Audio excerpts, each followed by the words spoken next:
Pozdrav svima, dobrodošli na kanal Kuhinja Valentina Mašković. Ja ovdje imam 200 ml vode. To ću dodati jedno 50 do 60 ml ulja, jedno jaje, 30 g kvasca, jednu kašičicu šećera i sve ću to razbiti žicom. Ja ovdje imam 550 g brašna, lagano ću dodati brašnu. Zatim ću dodati 1,5 kašičicu soli i prvo kašikom, a onda rukom zamesit ću jedno testo srednje čvrstine.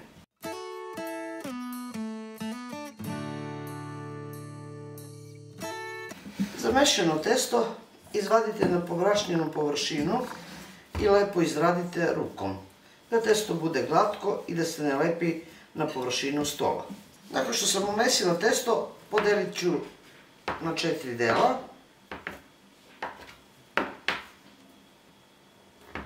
Oblikujte.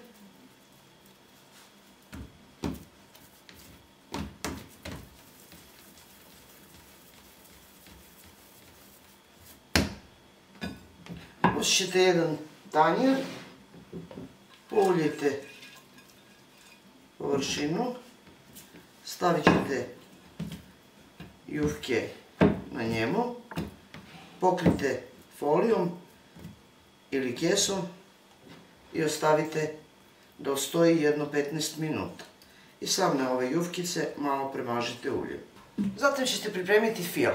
Ja ovdje imam 300 g spanača, dodat ću malo soli, potrljite rukom da biste spustili spanač. Imam jedno 200 g sira. Dodat ćete sir i sjediniti zajedno sa spanačem. Nakon 15 do 20 minuta vidite kako su ove jufkice već dobro krenule da nam dolaze, da stasavaju. Poljat ćete malo površinu stola.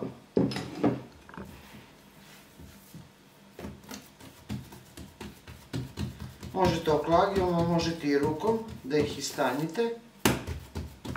Zatim ćete omekšalim puterom ili margarinom premazati ove korice koje ste pripremili.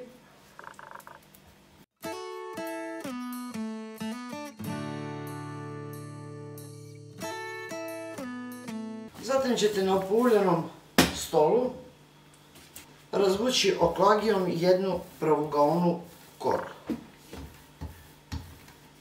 Nakon što sam razvukla koru koliko sam mogla dugu, premazat ću je ostatkom putera ili margarina, šta već budete koristili. Nakon što ste premazali ovako celu koru, uzet ćete sav ovaj fil koji imate i otprilike negdje na polovini kore, tako negdje, nanećete sav ovaj fil.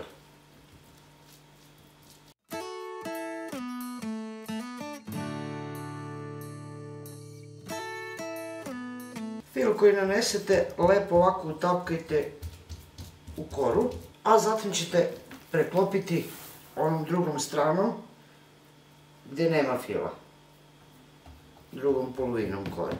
Uzet ćete malo oklagiju i oklagijom malo ovako poravnajte i još malo razvucite. Zatim će vam biti potrebne viršle i ako ne volite viršle, neke ovako malo tanje hrenovke ili kobasice poređite na samom ovom kraju.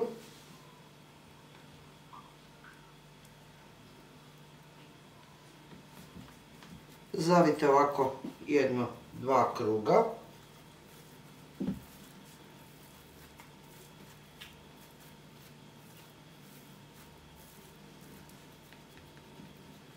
Nakon što ste ovako zavili, bit će vam potrebna ovako jedna špatla ili možete radlom ili nožem, kako god. Režite otprilike jedno 2 cm debljinu ovih traka. 2 do 3 cm debljine.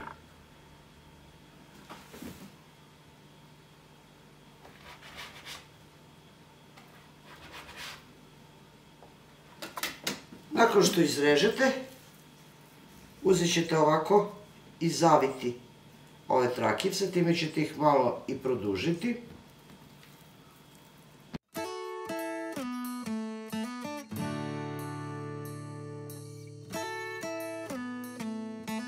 Nakon što ste ovako razvukli, nastavite dalje sa uvijanjem ovog rolata. I pogledajte kako ste rolat dobili. Nakon što ste ovako zavili, jednostavno nožem ili ovako špatulom izrezat ću. Pripremila sam ovako dva manja plehčića, možete staviti i u jedan pleh tako što ćete staviti jednu pored druge i jednostavno ću samo prebaciti ovako ovaj pleh.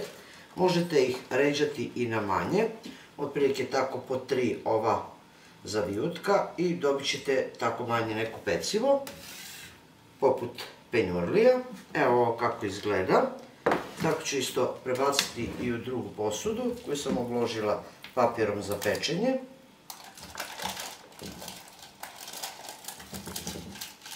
Zatim ćete premazati jajetom koje sam umutila sa 2 kašike mleka i sačekat ću jedno 20 minuta do pola sata, zavisi od temperature sobe, da ovo kvasno testo punjeno naraste. Uključit ću rernu da se zagreje na 200 stepeni.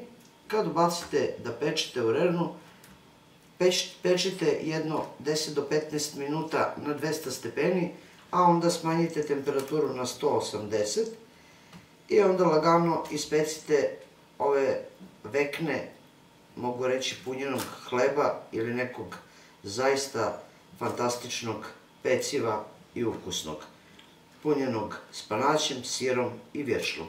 Verujem da će vam se dopasti i da ćete ovako nešto probati. Treba će 35 do 40 minuta da se ovo baš onako lepo ispeče. A pogledajte kako izgledaju pletenice sa sirom, spanaćem i sa viršlama. Kao što rekoh, možete ih manje rezati i manje praviti. Ja ću izvući i stavit ću ih na neku dasku ili neki tanjer. Pogledajte kako je to mekano i sočno. Vidite.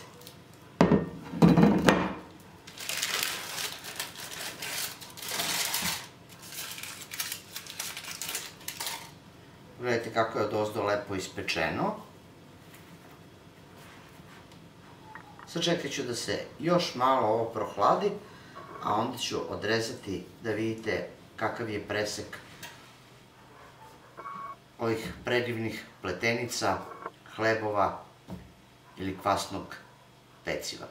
Evo kao što vidite, pogledajte kakav je to hleba. Ja se nadam da vam se ovako nešto dopada i da ćete pripremiti svoje porodici. Nadam se da će vam se ovako nešto svidjeti.